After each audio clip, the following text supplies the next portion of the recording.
Let's talk about custody. This is a very, very sensitive issue.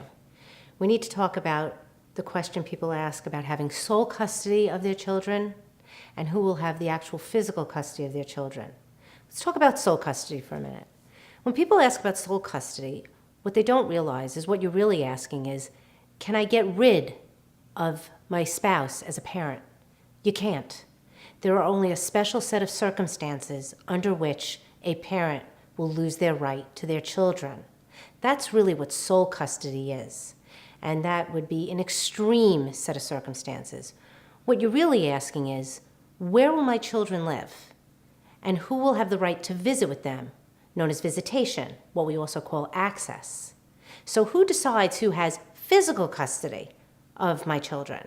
Well, you and your spouse can actually decide that on your own. The lawyers don't have to decide that, and you certainly don't want a judge making that decision. If you cooperate with each other, you can decide which residence they will live in, which home, which most likely will be the home in which they've been living in their entire life. And then you can set your own visitation schedule for the other spouse. There really are no rules here unless you can't get along. Now, if you can't get along and custody of your children become an issue, then what will happen is the lawyers on your behalf will go to the courts, and the courts will then appoint a lawyer for your children, a separate lawyer that you and your spouse will have to pay for.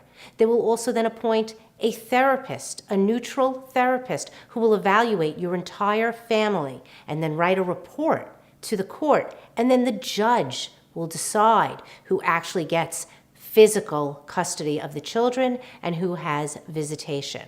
All those costs are paid for by you and your spouse.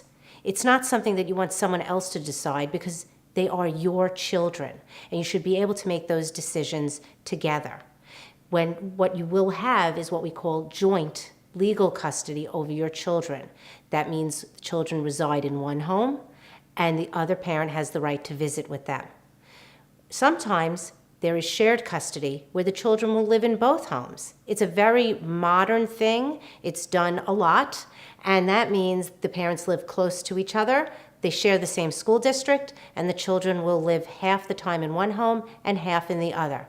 Sometimes that works for people, and sometimes it doesn't. So custody should really be decided between mother and father, mom and dad, not lawyer to lawyer or a judge.